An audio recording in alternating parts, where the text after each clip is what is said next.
ગુજરાતના ઇતિહાસમાં ફરી એકવાર મેગા ડિમોલિશન પાર્ટ 2 શરૂ કરવામાં આવ્યો છે। અમદાવાદના ચંડોળા વિસ્તારમાં ફરી એકવાર આજે વહેલી સવારથી 6 વાગ્યાથી બુલડોઝર ફરી રહ્યા છે। ચંડોળા તળાવ આસપાસના જે વિસ્તારો છે ત્યાં જે ગેરકાયદે દબાણ કરી દેવામાં આવ્યું છે, દબાણોને હટાવવા માટે ત્યાં વહેલી સવારથી બુલડોઝર છે એ ફેરવી દેવામાં આવ્યું છે।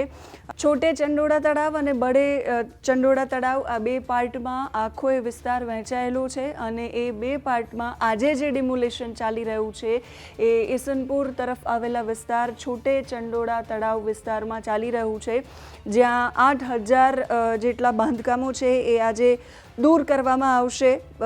2.50 લાખ સ્ક્વેર મીટર જમીન ખાલી કરવામાં આવશે, જેના માટે 3,000 જેટલા પોલીસ કર્મચારીઓ, 25 SRP ટુકડી છે બંદોબસ્તમાં રહેશે। 50 JCB અને હિટાચી મશીનોનો પણ ઉપયોગ થશે।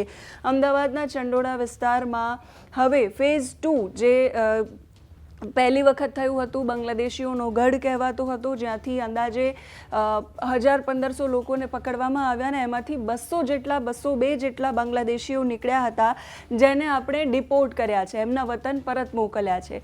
આજે ફરી એકવાર એ વિસ્તારમાં જે ગેરકાયદે દબાણ કરી દેવામાં આવ્યું છે એને દૂર કરવામાં આવી રહ્યા છે અને કામગીરી વહેલી સવારથી શરૂ કરી દેવામાં આવી છે। ઈસનપુર વિસ્તારમાં આવેલા સૂર્યનગર પોલીસ ચોકથી મીરા સિનેમા રોડ તરફ આ મેગા ડિમોલેશન છે એ ચાલી રહ્યું છે। કાચા પાકા મકાનો છે એ તોડવામાં આવ્યા છે। રાત્રે લોકો ઘર ખાલી કરતા જોવા મળ્યા હતા। ગઈકાલે AMCએ સોમવારે જ બપોરે આ વિસ્તારમાં લોકોને ઘર ખાલી કરવા માટે સૂચના આપી હતી।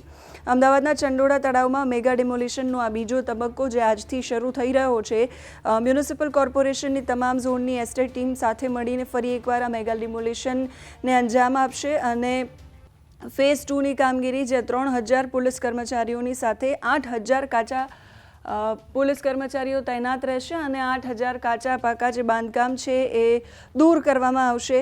અંદાજે 1 કિલોમીટર વિસ્તારમાં ફેલાયેલું છે, એટલે ઈસનપુર સૂર્યનગર પોલીસ ચોકીથી મીરા સિનેમા તરફ જતા જે વિસ્તારો છે ત્યાં ડિમોલિશન છે એ શરૂ કરવામાં આવ્યું છે। JCBઓ ફરી રહ્યા છે, લોકો મકાનો ખાલી કરી રહ્યા છે। જોઈએ ત્યાંથી આવેલા દ્રશ્યો।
फर्स्ट फेज में 1.5 लाख जितना स्क्वायर मीटर की जगह खाली करवाई गई थी कॉरपोरेशन के द्वारा, और हमने बंदोबस्त दिया था ताकि कोई लॉ एंड ऑर्डर और जान हानि ना हो।